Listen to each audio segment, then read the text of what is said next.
Entonces empezamos con el repaso de la clase de selección genómica, que yo creo que es muy importante, porque no tengo claridad cuánto realmente pudieron de alguna manera entender de esta clase, ¿ya? Así que vamos a tratar de terminarla, de repasarla completa, y de ahí, porque más bien esta clase lo que hace es englobar todo lo que vimos en la primera parte, más la parte un poco más molecular. ¿Okay? Comenzamos entonces.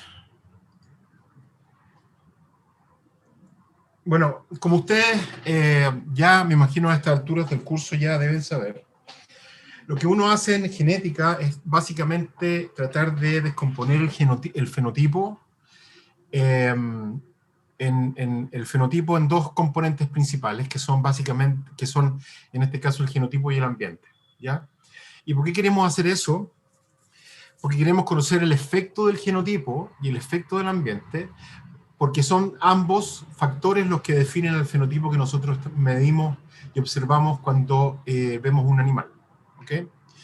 Y el fenotipo obviamente es cualquier característica que se puede medir en una población, y puede ser producción de leche, producción de crecimiento corporal, etc.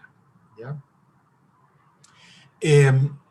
No obstante eso, es difícil de alguna forma tratar de entender o tratar de descomponer el genotipo en su totalidad, porque el genotipo a su vez depende de muchos genes, el efecto de muchos genes, y por lo tanto en ese sentido es difícil, es de alguna manera complejo descomponer ese fenotipo en todos los efectos que definen ese carácter, ¿ya?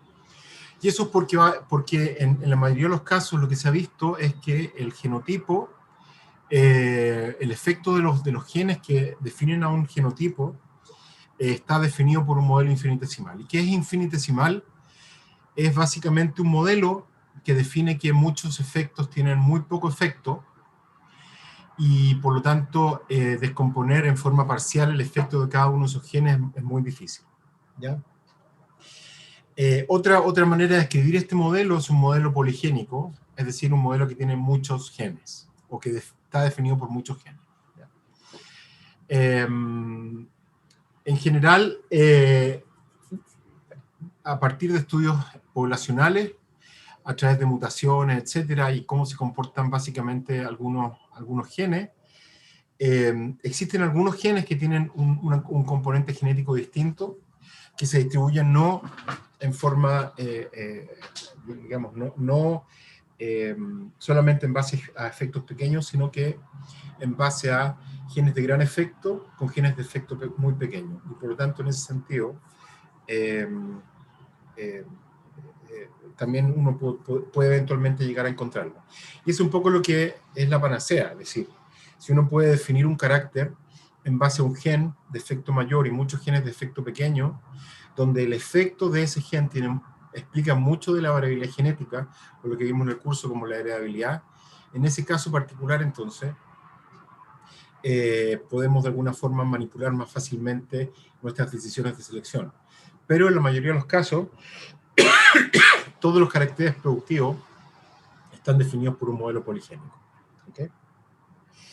Ahora, para definir el genotipo, y en este caso particular el valor genético del animal, que es el efecto de todos los genes que definen ese genotipo, tenemos que predecir el valor genético, y entramos a un problema que es básicamente cómo predecimos esos valores, ¿ya?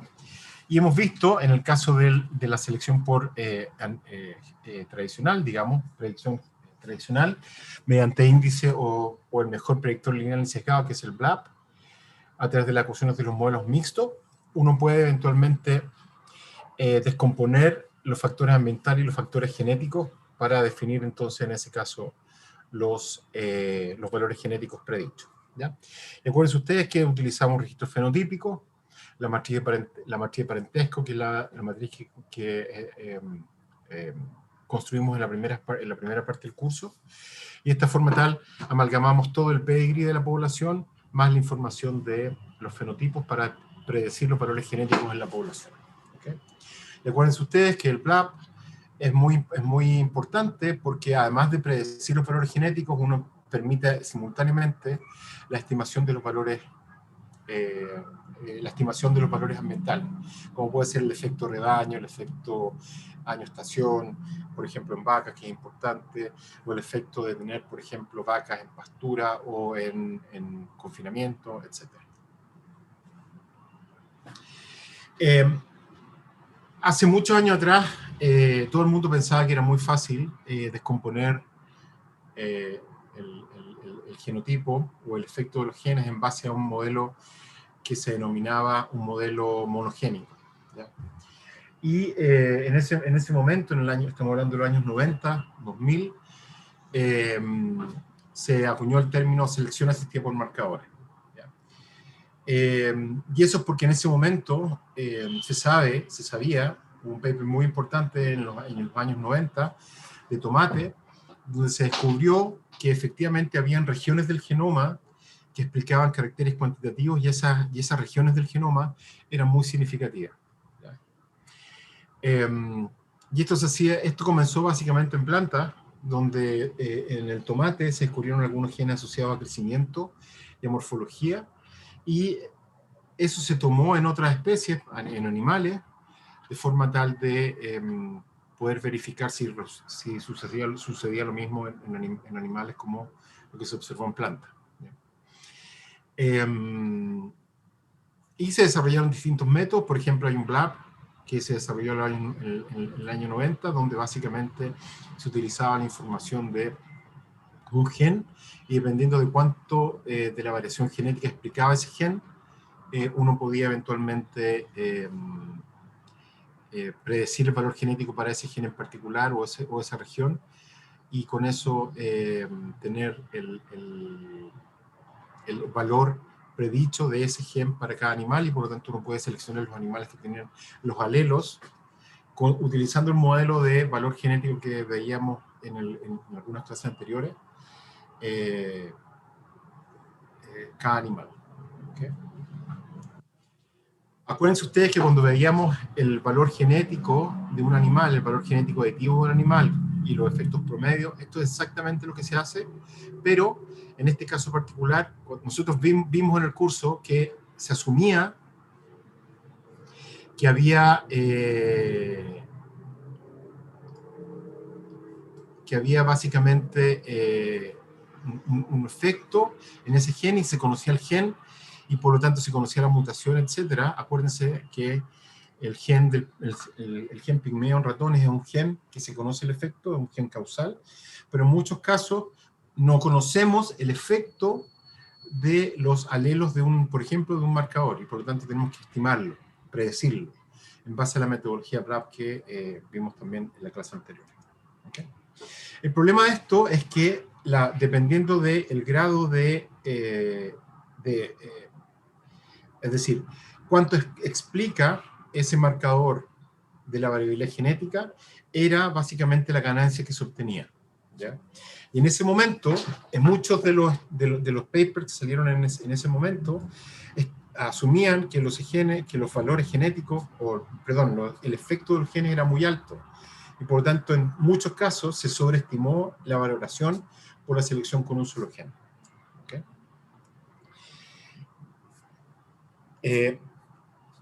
El problema es que en general,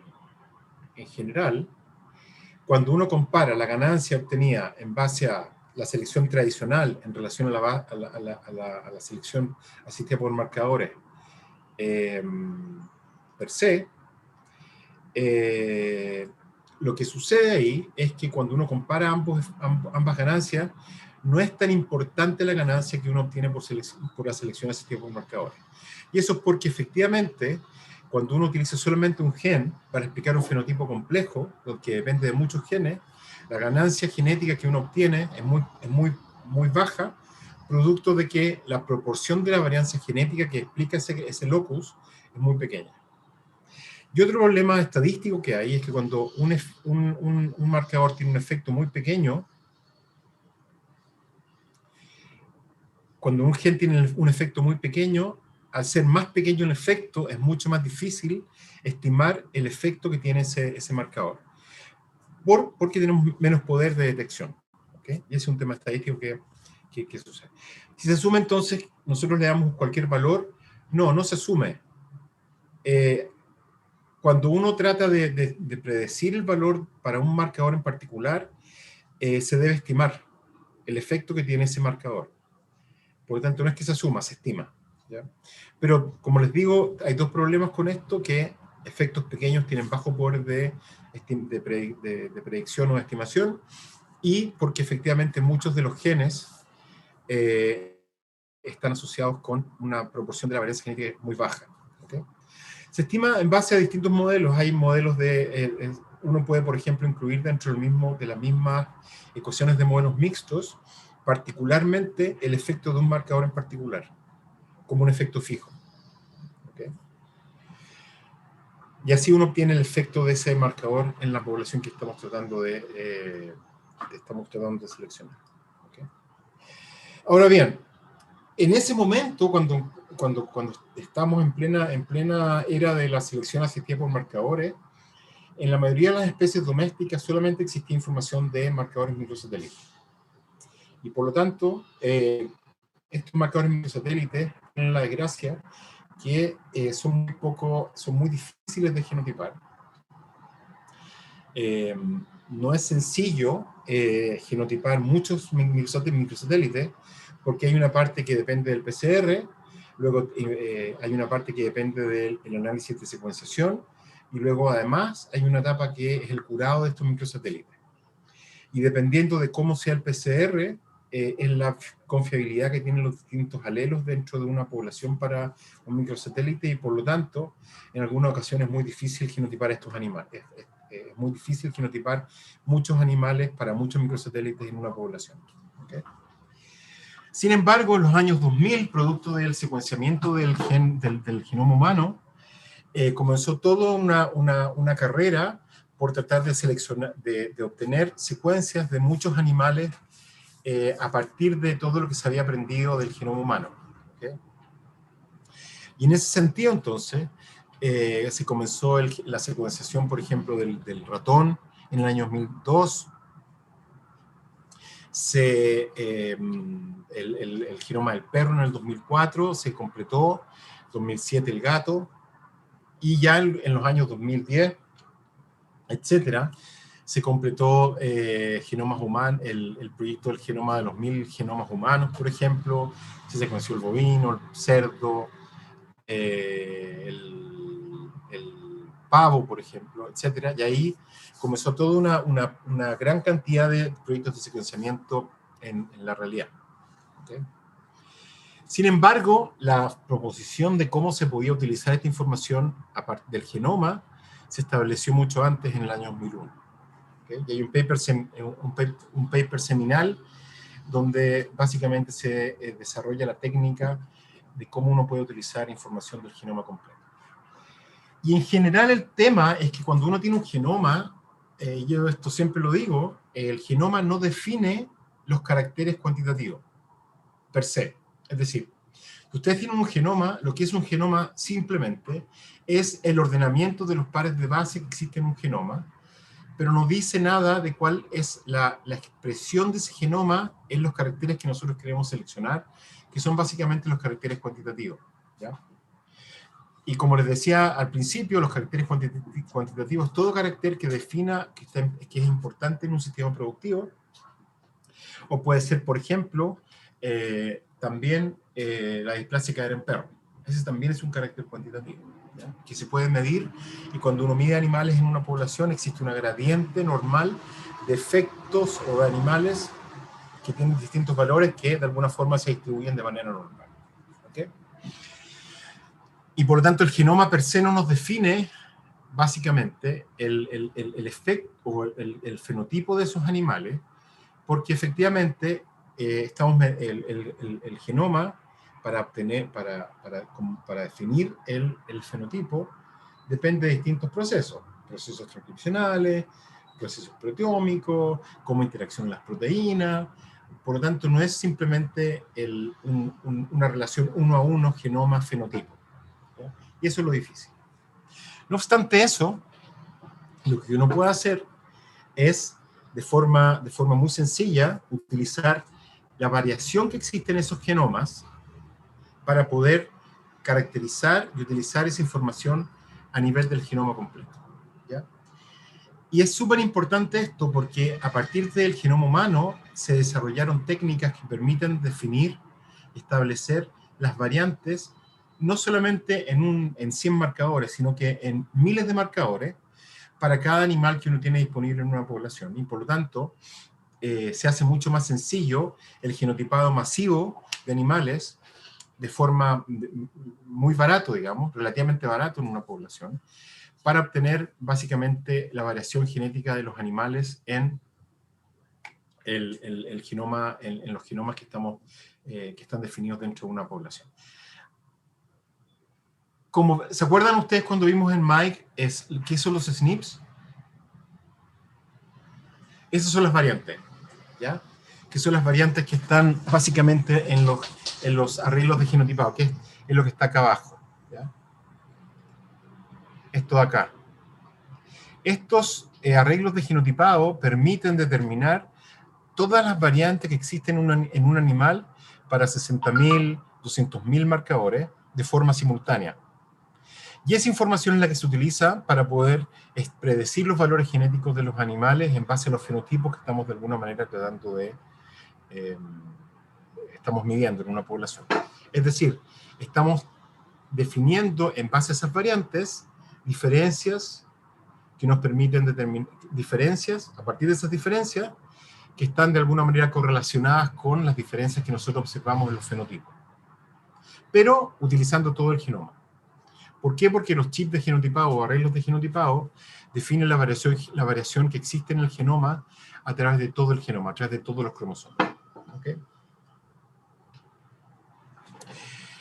Y a partir del año 2001, y de hecho en el año 2019, esta metodología fue premiada por la Academia de Ciencias de los Estados Unidos, porque esta metodología, que se denomina evaluación genómica o selección genómica, permite determinar de forma simultánea el efecto de muchos genes o de muchas de estas variantes para definir básicamente el valor genético de los animales en las poblaciones que de alguna manera están siendo genotipadas, ¿ya?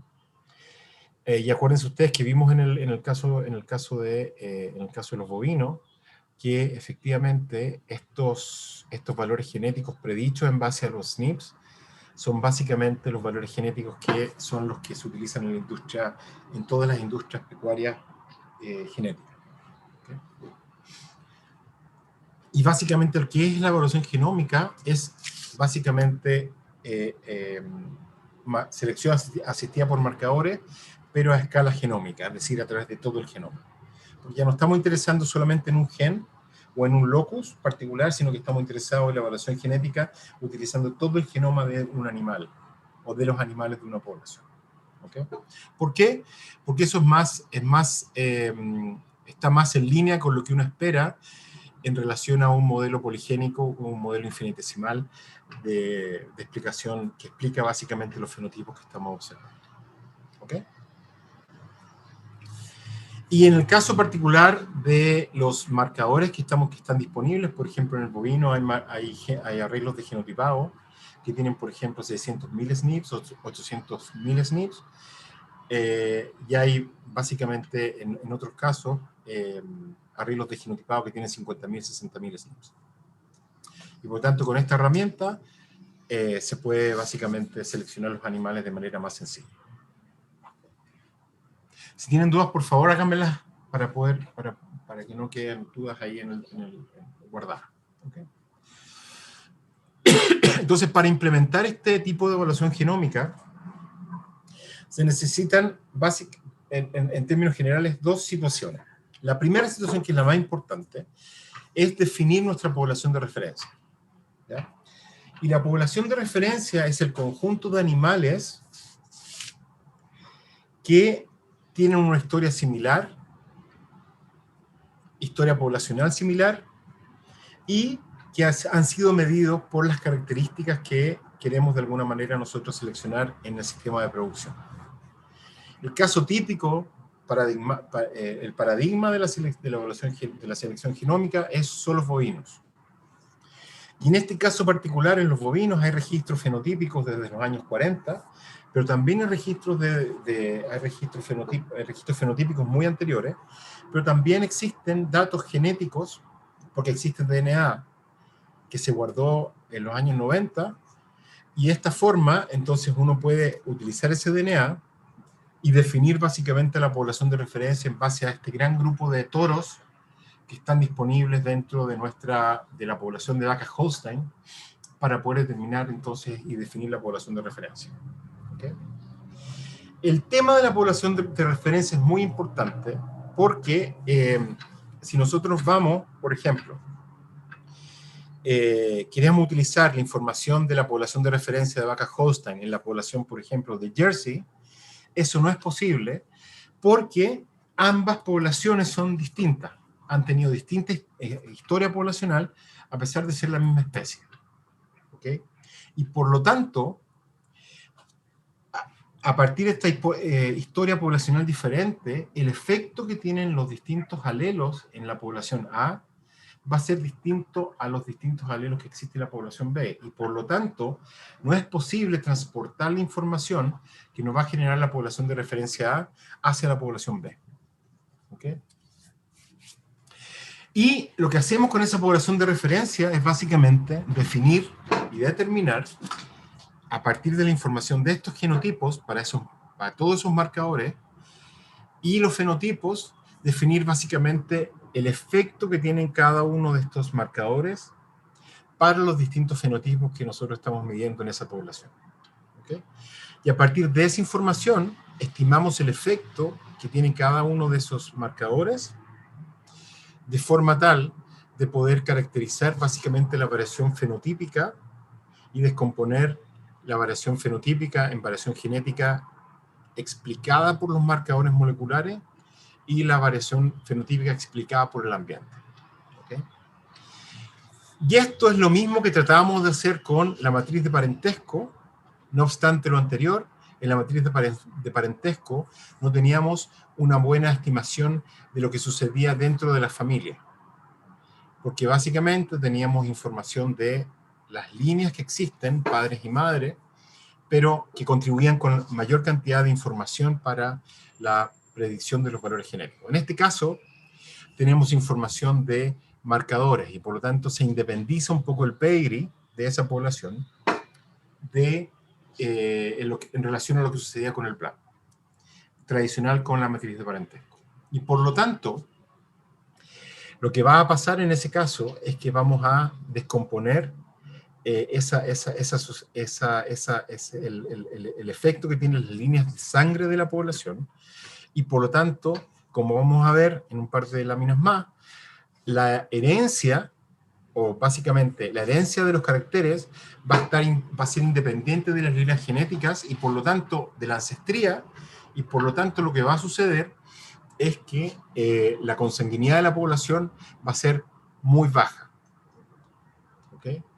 Y en ese sentido, entonces, vamos a tener una mayor sustentabilidad de nuestro sistema, que es un valor agregado que tiene esta metodología en relación a lo que sucedía con la selección utilizando genética convencional, a través de BLAP y la matriz de parentesco. ¿Okay? Bueno, luego de que uno tiene la población de referencia, y esto es sumamente importante en la práctica, uno lo que hace es simplemente genotipar esos animales con el chip de genotipado y no necesariamente esperar hasta que esos animales tengan los fenotipos para poder seleccionarlos. ¿Okay? Y por lo tanto, en ese sentido particular, es muy importante porque en el caso, por ejemplo, de las vacas, para tener registros fenotípicos de los toros, tenemos que esperar que sus hijas tengan hijos. Y definen, y en este caso para tener la producción láctea de las hijas de esos toros. Y por lo tanto podemos esperar con la selección genética tradicional 7 años como intervalo generacional en relación a lo que sucede con la selección genómica, donde básicamente el intervalo generacional disminuye a 1/3, es decir, 2 años y menos de 2 años. Medidos, uno mide los fenotipos para luego estimar el efecto de cada uno de los alelos que están presentes en el arreglo de genotipado, de forma tal de obtener los efectos en la población de referencia. Luego en el caso de la población evaluada, entonces como ya tenemos definido el efecto de cada alelo en muchos animales, lo que simplemente tenemos que hacer para obtener el valor genético de esos animales es simplemente genotipar esos animales, sin tener registros fenotípicos. Y por lo tanto, vamos a tener una gran confiabilidad en la predicción de esos valores genéticos, porque tenemos muchos marcadores, y con eso entonces vamos a poder obtener directamente los valores genéticos de esos animales, sin tener que esperar que esos animales tengan registros, como les decía, en el caso de los toros, que tengan registros sus hijas de producción de leche. ¿Okay? Y por tanto, eso es lo relevante. Y es porque entonces la primera ventaja particular es el intervalo generacional, y la segunda ventaja es que efectivamente la precisión con la cual uno predice estos valores genéticos, la confiabilidad, en lo que llamamos antes, aumenta de forma significativa. ¿Okay? Y por lo tanto, en ese sentido, como vemos acá, vamos a tener, en ese caso, si esta es la respuesta, aquí falta un R o ganancia genética, un R acá, la respuesta depende, como ustedes saben, de la intensidad de selección, la precisión de la evaluación, que es lo mismo que la confiabilidad, ¿okay? La variabilidad genética y el intervalo generacional. Entonces, lo que hace la selección genómica es aumentar la precisión de la evaluación genética, es decir, aumentamos esta parte del numerador de la fórmula de respuesta, y disminuimos el intervalo generacional. Y por lo tanto, vamos a aumentar entonces la ganancia genética por año, ¿ya? Producto de que aumentamos la precisión de la evaluación y disminuimos el intervalo generacional. ¿Okay? Y esto sucede básicamente por un motivo particular, que es el siguiente. Cuando teníamos FLAP, es decir, primero que nada, el valor genético de un animal, acuérdense ustedes que vimos esto cuando veíamos modelo animal, depende en términos teóricos, como veíamos en los ejercicios, de la mitad del valor genético de su padre, la mitad del valor genético de su madre, y acuérdense ustedes, cuando veíamos índice, no existía este valor.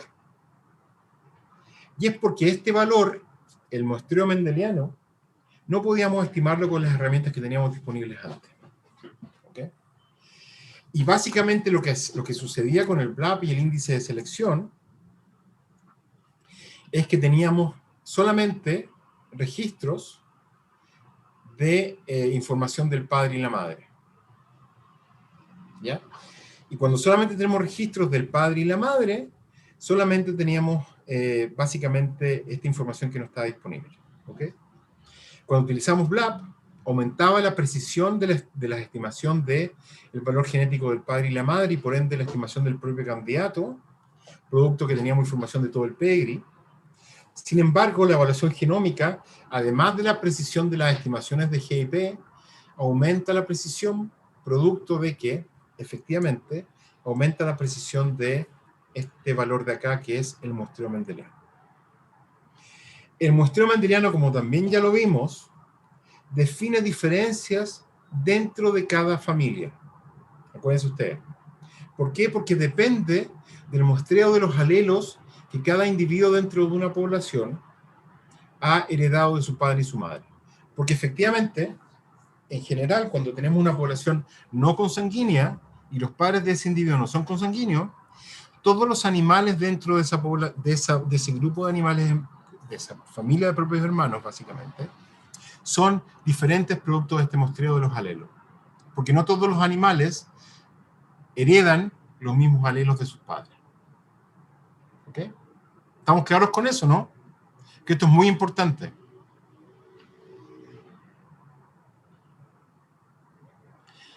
Efectivamente, entonces, debido a que existe el muestreo de los alelos, es por lo que ustedes ven en sus casas, si tienen más hermanos, de la misma padre y la misma madre, del mismo padre y la misma madre, donde básicamente hermanos que son hijos del mismo padre y de la misma madre son distintos fenotípicamente. Y es por esto. ¿Por qué? Porque cada individuo, cada hijo dentro de esa familia hereda distintos alelos. ¿Okay? Si los padres fuesen consanguíneos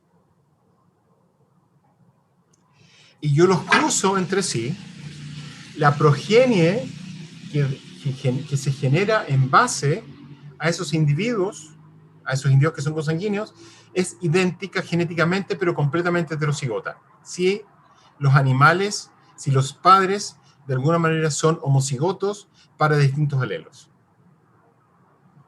¿Okay? En general, el muestreo mendeliano define diferencias dentro de las familias, y si uno puede, por ejemplo, compara el muestreo el parentesco dentro de una familia utilizando marcadores, uno puede ver que en promedio los individuos heredan la mitad del genoma de su padre y la mitad del genoma de su madre. Pero cuando uno lo ve en términos realizados, puede ser que básicamente el parentesco sea distinto dependiendo de los alelos que de alguna forma estos individuos han heredado de su padre y su madre. ¿Okay? Entonces, la precisión aumenta, por ejemplo, en el caso de si tenemos solamente información de un solo del propio individuo, ¿ya? Aumenta de un valor de 0.71, ¿ya? Hasta un valor de 0.85, es decir, aumenta un 14% de la precisión, aumenta producto de la utilización de este muestreo mendeliano, que es básicamente lo que obtenemos en base a los marcadores moleculares que estamos genotipando. ¿Okay? Lo importante de esto es lo siguiente.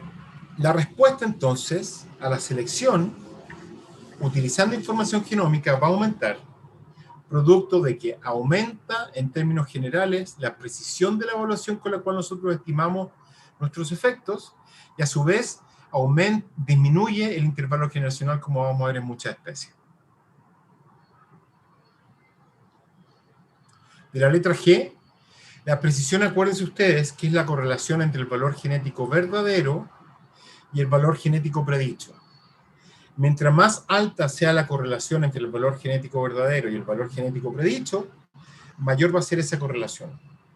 El sombrerito que tiene esa G es básicamente, como ya lo vimos en las clases anteriores, es el sombrerito de predicción. ¿Ok? Entonces, para resumir, en el caso de la evaluación genética, utilizando información de marcadores moleculares, aumenta la precisión acá. La variabilidad genética no aumenta, es una propiedad de la población, por lo tanto no aumenta. En algunos casos puede que aumente la intensidad de selección y disminuye el intervalo generacional. ¿Okay? Porque no tenemos que esperar que los registros estén disponibles para predecir nuestros valores genéticos, como es lo que ocurría con el caso de la evaluación genética convencional. ¿Okay? Porque en este caso, como ya les dije, solamente tenemos los marcadores, y a través de esos marcadores, utilizando la información de la población de referencia, podemos obtener directamente los valores genéticos de los animales en esa población. ¿Okay?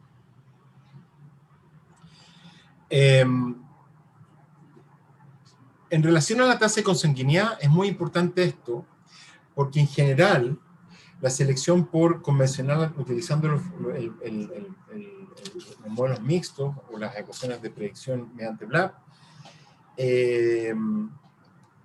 existe una disyuntiva en la sustentabilidad de la población, porque a mayor confiabilidad que se genera en base a la selección por BLAP, mayor es la tasa de consanguinidad que uno obtiene en la población. ¿Okay? Y eso lo que va a ocurrir es que la respuesta va a ser mayor en el corto plazo porque tenemos aumentos directos de una generación a la siguiente en base a la confiabilidad utilizando BLAP, pero en el corto plazo, en el largo plazo, perdón, producto de la consanguinidad de la población y baja en la variabilidad genética, vamos a tener menor respuesta. Por lo tanto, siempre la respuesta va a ser menor a un mismo nivel de consanguinidad que estamos cuando comparamos los distintos esquemas de selección que estamos de alguna manera tratando de implementar. ¿Okay? Ahora la pregunta es, ¿qué sucede cuando tenemos selección genómica? Cuando ya sabemos que mucho de la confiabilidad depende de muestreo mendeliano de los genes y básicamente los marcadores que no están asociados a una familia en particular. ¿Okay? Y en el caso particular de la consanguinidad no es o no depende, en general, la consanguinidad no depende de la heredabilidad del carácter, como ustedes lo pueden ver en relación a lo que sucede con BLAP, donde la tasa de consanguinidad es mayor a menores valores de la heredabilidad del carácter. Y acuérdense ustedes que nosotros nos movemos en base en este espacio parametral en general, de 0,1 a 0,5, es decir, todo este espacio parametral. Y ustedes, cuando uno básicamente compara, la consanguinidad es casi 3 veces, 2 veces y medio, un poco más, o 2 veces, o el doble de la consanguinidad que uno podría obtener con selección genómica. ¿Okay? En el caso de la selección fenotípica, donde solamente utilizamos el valor fenotípico como predictor del valor genético, ¿ya? La mayor tasa de consanguinidad ocurre cuando la heredabilidad es 0,5. ¿Okay? Y existe un aumento que es bastante menor en relación a la selección genómica, pero el problema de la selección fenotípica es que la selección fenotípica necesita registros, cosa que no sucede con la selección genómica, donde estamos independizando las decisiones de selección de la disponibilidad de registros fenotípicos. ¿Okay? Por lo tanto, es muy importante. En estos dos casos, necesitamos, en el caso de la selección fenotípica y la selección por BLAP, necesitamos los registros fenotípicos. En el caso de la selección genómica, no necesitamos los fenotipos para predecir los valores genéticos. Y por lo tanto, se hace mucho más fácil la selección de nuestros animales en base a la información de los genotipos de los SNPs que están disponibles en las poblaciones animales. ¿Okay? Bueno, vamos a ver algunos ejemplos.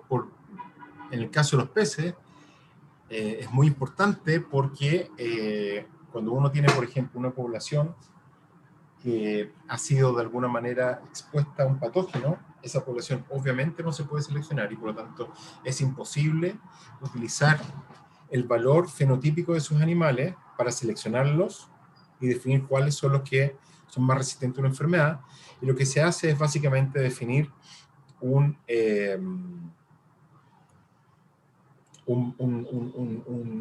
desafío externo en la población de hermanos, de la población de nuestro núcleo de selección, y a partir de esa información uno puede tener información de esos animales, en base a cuáles familias o animales son más resistentes, y en el caso de el núcleo, simplemente con selección genómica genotipamos nuestros animales, y genotipamos los animales de la población de desafío, que sería nuestra población de referencia, y en base a esa información seleccionamos nuestros candidatos del núcleo que nunca han sido expuestos a la enfermedad de desafío que está disponible para eso. ¿Okay? Ahora, no sé si me entendieron la última parte.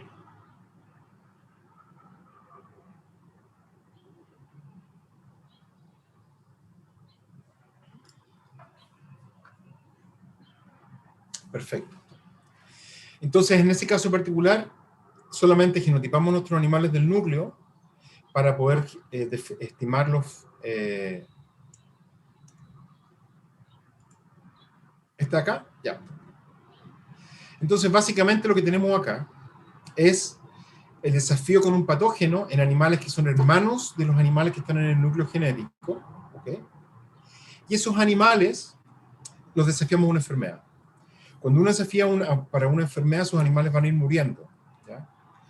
Y lo que va a suceder entonces es que estos animales no van a poder ser utilizados como posibles candidatos a reproducción, porque primero se murieron, bueno, quedaron, los sobrevivientes son los que nos importan, la verdad, pero esos animales están de alguna manera, están con el patógeno, y por lo tanto no podemos utilizarlos por un tema sanitario, pero sí podemos obtener información de estos animales, que en este caso particular la población de desafío sería nuestra población de referencia, y a partir de esta información tenemos nuestros animales hermanos candidatos en el núcleo genético, y con esa información entonces tenemos básicamente, podemos seleccionar en base al desafío los animales que son los más resistentes, considerando la correlación que existe entre los marcadores del arreglo de genotipado y los animales que se murieron y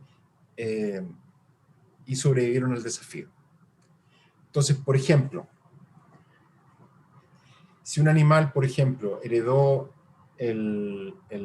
una serie de alelos que son de resistencia, que fueron medidos en la población de referencia, que es la población de desafío, y hay un animal en el núcleo que tiene básicamente una misma configuración, nosotros, en términos generales, lo que hacemos es definir cuáles son los alelos que definen esta resistencia, y luego genotipar en los animales que están en el núcleo, definir cuáles tienen esa combinación especial de marcadores y seleccionarlos como candidatos en la siguiente generación, asumiendo que van a ser los animales más resistentes para la enfermedad en la siguiente generación. ¿Ok? Esto se puede hacer con virus, se puede hacer con bacteria, etcétera, etcétera, etcétera. ¿Ok? Entonces, esto no es tan trivial como yo se los he planteado, porque depende de varios factores, como por ejemplo, cuáles son los métodos que existen para estimar efectos de SNP, de cada SNP. Acuérdense ustedes que tenemos disponibles 60.000, 100.000 SNPs en el arreglo de genotipado. Sin embargo, no podemos tener 200.000 o 300.000 individuos con fenotipo. Y lo que se hace entonces es definir métodos que permiten estimar el efecto de esos SNPs, considerando que tenemos menor cantidad de fenotipos en relación a efectos que queremos de alguna manera estimar dentro de la población. Esa es una paradoja estadística, porque usualmente en estadística lo que se dice o lo que de alguna manera se hace es estimar los efectos en una gran cantidad de individuos o de casos o controles. Acá tenemos menos cantidad de casos controles que efectos que queremos estimar, y eso es una paradoja estadística, pero hay métodos que se utilizan para ver esto. Lo otro importante es la densidad, y a densidad me refiero a cuántos SNPs hay en cada cromosoma y en qué regiones de ese cromosoma están esos SNPs. ¿Por qué? Si, por ejemplo, si uno, por ejemplo, tuviese información de regiones muy separadas dentro de un cromosoma, la verdad es que sería muy difícil estimar el efecto de esos marcadores. ¿Por qué? Porque uno, cuando estima el efecto de esos marcadores, lo que está haciendo en términos generales es utilizar el desequilibrio de ligamiento. Y el desequilibrio de ligamiento de la población depende de la distancia que existe entre el locus que nosotros queremos estimar, que es básicamente el gen que está definiendo el carácter, y el marcador que estamos tratando de caracterizar, o estamos caracterizando. Por lo tanto, mientras mayor sea la distancia que existe entre ese marcador y el locus que nosotros queremos conocer el efecto, más difícil va a ser estimar ese efecto, porque va a haber menor desequilibrio de ligamento. ¿Okay? Lo otro importante es el tamaño de la población de referencia, ¿ya? Esto puede resultar paradojal, pero mientras más alta, mientras mayor sea el tamaño efectivo que tiene la población de referencia, más difícil es estimar el efecto de los SNPs dentro de esa población. ¿Por qué? Porque el desequilibrio de ligamiento en una población de referencia muy alta es menor, el desequilibrio de ligamiento. Es que lo que pasa es que el tamaño depende de la población y depende de la población de referencia. Por eso que al principio les decía que es muy importante definir la población de referencia muy claramente, porque no podemos decir o no podemos replicar la historia poblacional de la población de referencia A con la población de referencia B. Es muy distinta en la mayoría de los casos. Sobre todo si tenemos especies que son nuevas. O sea, por ejemplo, les voy a dar un ejemplo real. El tamaño efectivo de las poblaciones de salmón es aproximadamente 70. El tamaño efectivo de las poblaciones, por ejemplo, de una especie en pesquería, como puede ser Ciruela lalandi, que le he dado algunos ejemplos, es aproximadamente 210. ¿Qué significa esto? Que el tamaño efectivo de una población de 70 define un LD más alto en relación a una población de referencia que tiene 200, porque el LD va a ser muy bajo. Y por tanto, en el caso de la ceriola, vamos a tener que tener mayor densidad de marcadores para predecir el mismo efecto que tienen esos individuos, asumiendo que el genoma de ambas especies es el mismo. ¿Ya?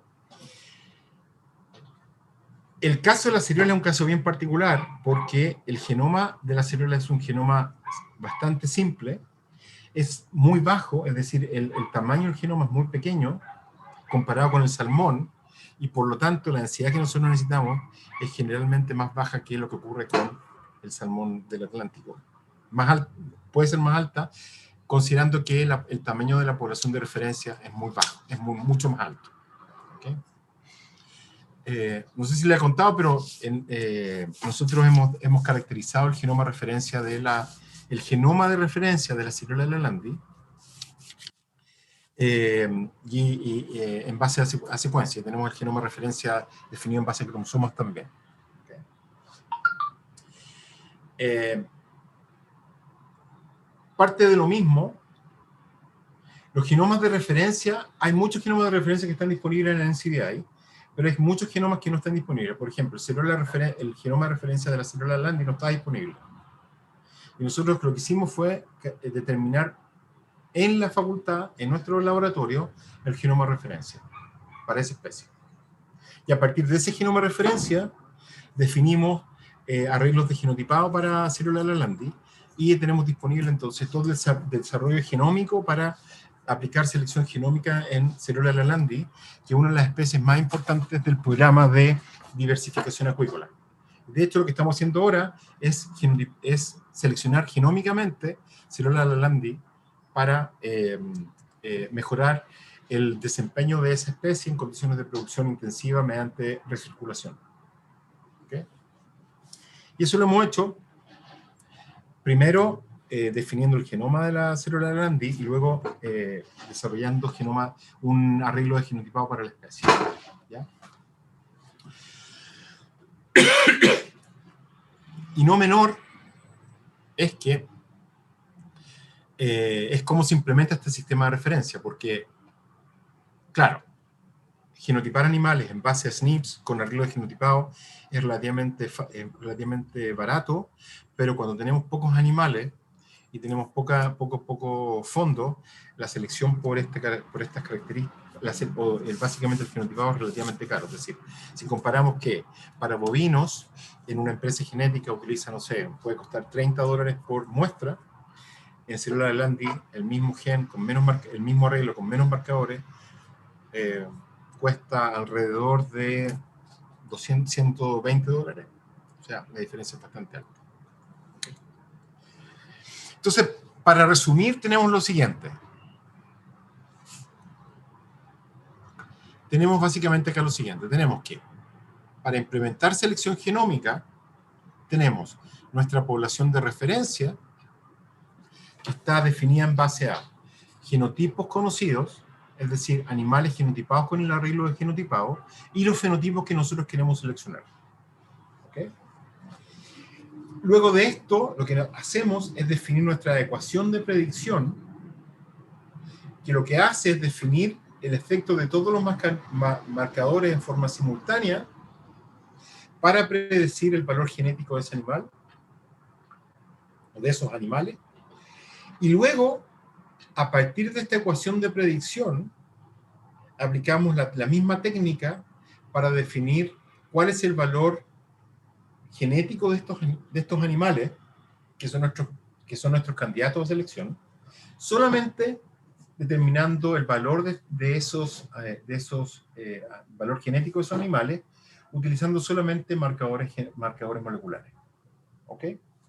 Y luego de esto, entonces, a partir de esta información, tenemos básicamente los individuos que son los que van a utilizarse como posibles candidatos a reproducción y son los reproductores de la siguiente generación. ¿Qué es lo que pasa en vaca? Se tiene la población de referencia que siempre está en un constante update, ¿ya? Animales o toros que comienzan a nacer en los años se genotipan todos y inmediatamente al año de edad se determina su valor genético y se liberan en los catálogos de toros inmediatamente para obtener básicamente estos animales como candidatos, y son los que básicamente utilizan en las empresas de genética para ponerlos en los catálogos de toros. Y ustedes van a ver que efectivamente en los años 90 los catálogos de toros tenían en general una gran cantidad de hijas genotipadas. Sin embargo, en los catálogos actuales, los toros que están disponibles para la compra básicamente tienen la mayoría 0 animales o 0 hijas disponibles. Y son toros que tienen altos valores genéticos con una alta confiabilidad. ¿Okay? Entonces, básicamente los beneficios son mayor ganancia genética con menor consanguinidad, se aplica estándar para producción de leche y se ha aplicado a otras especies. Todas las especies en este momento han sido de alguna forma, todas las empresas de genética básicamente están utilizando información de la selección genómica y ¿cómo se llama? Son las que básicamente se están utilizando para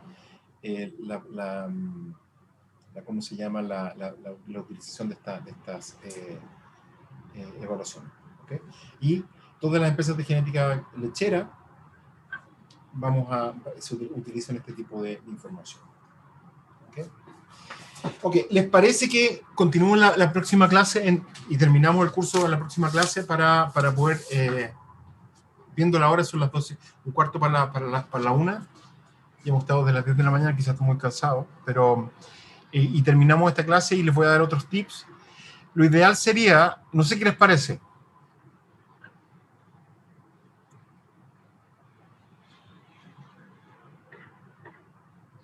Perfecto.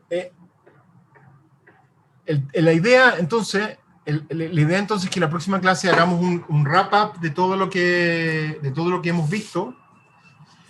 La idea es que en la próxima clase hagamos como una suerte de repaso de todo el curso, para que estén más de alguna manera pertrechados con la prueba integrativa. Y lo ideal sería que si tienen dudas en esa clase las podamos resolver, dudas de materia, para poder de alguna forma en ese caso que estén más preparados. Claro, exactamente. ¿Ya? Tenemos la última clase y la retroalimentación de todo el curso. ¿Ya? Por si tienen dudas. Yo les voy a decir una cosa, yo no sé qué les parece, pueden abrir, voy a parar esto.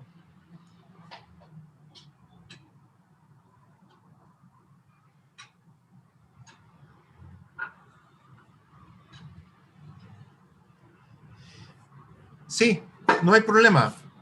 La idea es que me hagan llegar centralizadamente las materias que tienen de alguna manera, que quieren de alguna manera reevaluar, para poder que las veamos, para que las podamos ver en mayor detalle, ¿ya? Sería ideal eso. Quizás Oliver puede hacerse cargo de eso, quizás centralizadamente, o una persona que se encargue de definir cuáles son las mayores complejidades de lo que hemos visto, para poder de alguna forma ahí ver los temas. ¿Okay? Ahora, tengo una duda en lo siguiente. Viendo los quizzes y viendo y pensando un poco más en el desempeño de los quiz, tengo la sensación que muchos estudiantes piensan que los quiz de alguna forma sirven para o pueden ser de alguna manera abordados, sobre todo considerando que estamos en un contexto online, pueden ser abordados en el mismo quiz. Y no es la idea, ¿ya? La idea de los quiz era que ustedes llegaran al quiz con la materia aprendida, con la materia entendida, para resolver el quiz, en el quiz. No resolver dudas que no tenían, que no quedaron claros, o resolver de alguna manera ejercicios que estaban, digamos, resolver los ejercicios tratando de entender la materia en el mismo quiz. Ese no es el punto de los quiz. El punto de los quiz, como les digo, es haber estudiado la materia y a partir de ese estudio contestar el quiz. Quizás puedo estar equivocado, pero yo creo que eso es un poco lo que pasó, y yo creo que el contexto online tiene esa falencia, porque justamente cuando uno contesta una prueba, la prueba no es para empezar a entender o empezar a estudiar materia, sino que básicamente para evaluar lo que ustedes saben del curso o de los cursos, ¿ya? Yo creo que eso es importante que lo consideren. Y lo otro es que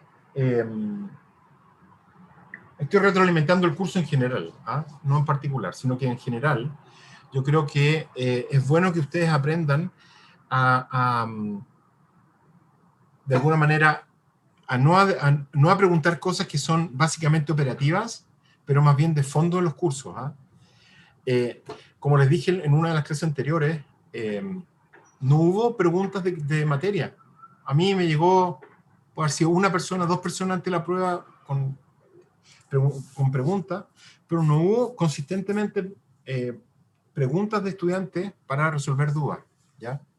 Yo creo que es muy importante aprovechar las instancias que hay dentro del curso para poder resolver dudas, y con eso, pero dudas de materia, dudas de cosas que no se entienden, y no simplemente resolver dudas de cómo se van a operar las pruebas, ¿ya? Que es algo bien irrelevante, porque lo importante es que ustedes aprendan, y no cómo van a contestar una prueba. No sé, pensando durante estos días que no estuvimos en el curso, y luego de corregir las pruebas, creo yo que puede ser eso. Y lo otro es lo siguiente. Yo no sé si es generacionalmente sucede, pero las clases no son tutoriales. Las clases son clases. Las clases son sincrónicas y después quedan como asincrónicas, pero las clases son clases. No son tutoriales de cómo uno tiene que hacer las cosas, ¿ya? Y yo creo que quizás generacionalmente lo que sucede es que de alguna forma las clases no son para resolver dudas o operaciones, sino que simplemente para tratar de englobar en el contexto de una clase la mayor cantidad de información posible para llegar a que ustedes puedan afirmativamente tener sus resultados de aprendizaje en una gran proporción, ¿ya? Y por lo tanto es súper importante que las clases son clases, primero crónicas, son clases que de alguna forma permiten que el estudiante y el profesor tengan una cierta interacción, que eso es lo más importante de las clases, y por eso que en algunos casos resulta ser muy difícil la interacción, Y sobre todo cuando hemos tenido, o estamos acostumbrados, ustedes están acostumbrados a que las clases sean clases que son presenciales, y por tanto es, mucho más, es muy distinto el contexto de una clase en un contexto online en relación a un contexto presencial, porque en general toda la evidencia indica que las clases online son necesariamente mucho más demandantes para el estudiante que las clases presenciales. ¿Por qué? Porque el estudiante cuando se enfrenta a una clase online requiere de un approach mucho más activo, ¿ya? Porque simplemente hay básicamente cuando no hay una interacción directa, directa, el estudiante tiene que tener una mayor demanda de su tiempo para poder llegar a comprender lo mismo que uno comprende en forma presencial. Y por lo tanto, no es simplemente de forma, sino que, ¿cómo se llama? Cuando uno tiene la cosa presencial.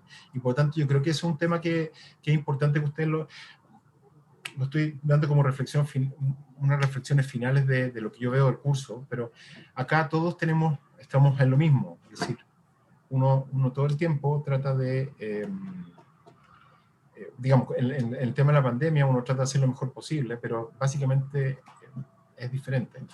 Yo lo veo con mi hija estudia ingeniería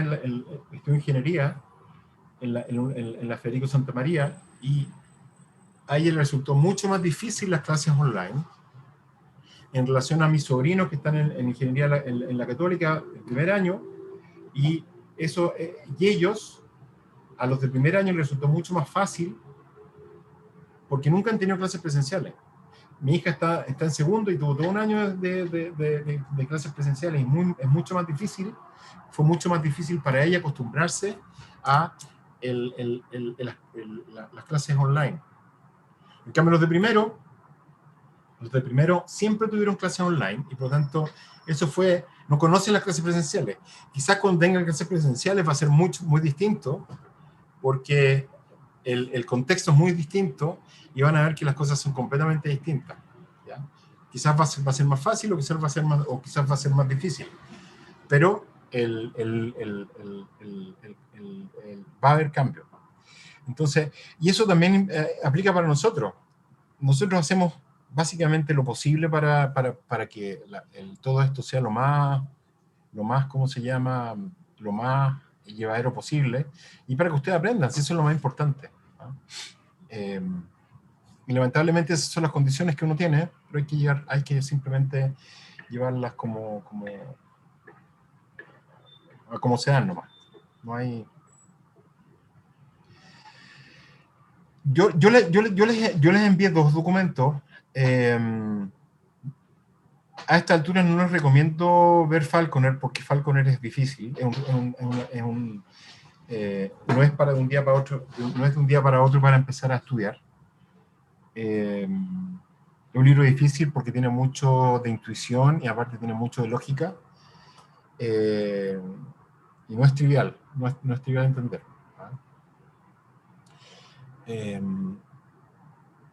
Y yo creo otro problema que yo veo, y lo he hecho ver en mucho tiempo, es que yo creo que las competencias que ustedes tienen, en general los estudiantes de veterinaria, en temas cuantitativos, en términos de bioestadística, en términos más de análisis, hay un tema ahí que yo creo que es muy difícil, porque es muy difícil ver que haya, que en general haya competencias necesarias para competencias cuantitativas necesarias. Me refiero a cuantitativas en el sentido de números, para poder entender cosas que son básicamente cuantitativas, como es genética. Genética es cuantitativa, es decir, Uno utiliza aspectos cuantitativos, utiliza matemáticas, utiliza probabilidades, utiliza estadística. Todo conjunto aplicado para entender un proceso biológico. Y por eso que de alguna forma se hace más difícil. Entonces igual hay un tema. Lo otro que les quiero comentar, viendo las pruebas y viendo después las preguntas que me hicieron de las pruebas, es básicamente lo siguiente. Lean bien lo que tienen como pregunta. Lean bien lo que está en las tablas. No esperen que cuando uno haga una pregunta, la pregunta es literal. Porque parte de las competencias que ustedes tienen que tener como profesionales es competencias asociadas a tratar de descomponer un problema. Esa es la labor principal de una persona que trabaja en biología. Uno tiene que tratar de descomponer un problema para entenderlo. ¿Ya? Uno cuando se está en la práctica, a uno no le dicen, esta vaca tiene esta enfermedad y ¿cuál es el tratamiento? Si pasase eso, digamos, ustedes serían técnicos. A ustedes se les va a presentar un problema y ese problema, a partir de todo lo que ustedes han aprendido en la facultad, a partir de ese problema van a tener que definir distintas soluciones.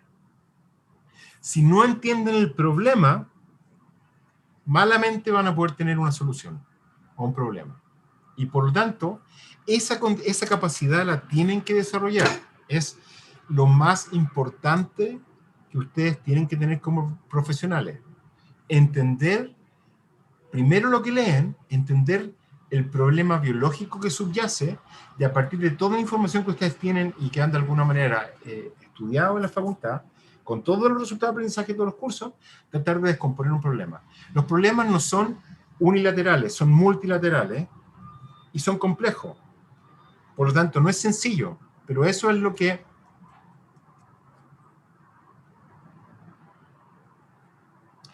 La redacción de las preguntas está bien. Yo las mandé a quien corresponde y la redacción de las preguntas está bien. Lo que sucede es que ustedes tienen que leer mejor lo que se pregunta. ¿Ya? Había dos o tres cosas en algunas de las pruebas de alternativa, donde habían errores de tipeo, pero eso da lo mismo. ¿Ya? Porque justamente lo que quita bastante tiempo es entender el problema. Pero las preguntas son obvias. Y la forma de preguntar es distinta, porque obviamente yo no les digo, si tienen 20 animales, 30 animales y 40 animales, ¿cuál es la frecuencia genotípica? Eso nunca lo voy a preguntar. Porque eso me lo puede incluso hacer la respuesta me la puede dar un computador. Ustedes necesitan tener las capacidades y necesitan desarrollar las capacidades para entender problemas. Y eso les va a servir para toda su vida profesional.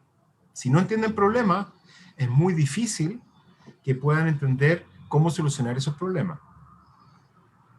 Por tanto, no pretendan que se les pregunte literal lo que pasamos en clase. No pretendan que uno les pregunte en forma obvia preguntas, porque eso no va a pasar.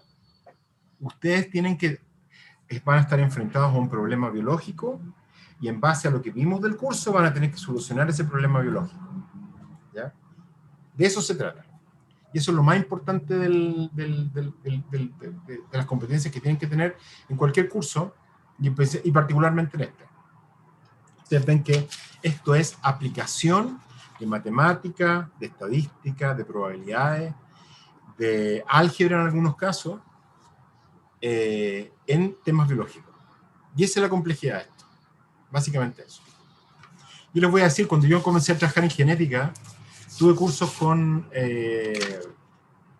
ingenieros matemáticos. Yo en la facultad, por ejemplo, nunca tuve acceso, nunca tuvimos matemáticas que tenía, por ejemplo, integrales y derivadas, nunca.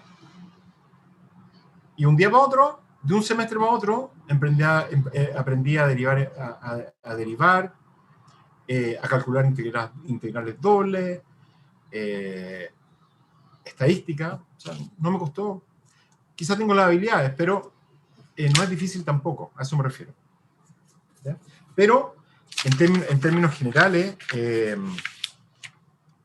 por ejemplo, me acuerdo de una cosa, cuando había, por ejemplo, en el caso de algunas, ¿cómo se llama?, de algunas preguntas, explícitamente en la tabla había números de animales y había sobrevivencia. Cuando calculaban el efecto, por ejemplo, el valor aditivo de un animal, utilizaban los números. Y había varios de esos ejemplos. Números. Y eso es porque no revisan la tabla, no entienden la tabla. Y eso no es un problema de redacción, es un problema que no leen básicamente de forma para comprender lo que tienen adelante. Y eso es un problema. Porque ¿cómo puedo yo? Yo no podía entender cómo las respuestas iban en relación a los números, siendo que en las tablas estaba clarísimo lo que era número y lo que era efecto. En este caso, sobrevivencia. O sea, cosas de ese estilo. Y eso yo creo que es porque no se dan el tiempo de entender lo que se le pregunta. Y parte importante de lo que se pregunta necesita de un análisis previo, porque no es llegar y contestar. ¿No? Bueno, entonces nos vemos en la próxima clase. ¿No saben leer tablas? Josefina, ¿no saben leer tablas? Donde las tablas tienen encabezados y tienen columnas.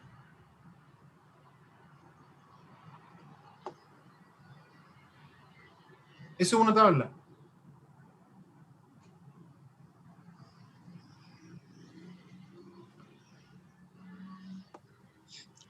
¿Profe? Las tablas, me imagino que eso lo saben del colegio, que es una tabla, ¿ya? Donde tienen básicamente, en el caso que lo que yo les planteaba son los genotipos, y las columnas son básicamente lo que define a cada uno de esos genotipos. Por donde me imagino que eso no hay que explicarlo, eso lo deben saber, yo creo, del colegio. Bueno, entonces, la próxima clase entonces damos el speech final del curso y vemos de alguna forma la última parte de lo que queda pendiente. ¿Les parece? Nos vemos bien entonces la próxima clase y traten de llevar de alguna forma, descentralizar las dudas que tengan del curso en general para que las podamos discutir ahí. Perfecto, entonces nos vemos en la próxima clase. Chao a todos. Sí, envíenmelas durante la semana. ¿Ya? Adiós, chao.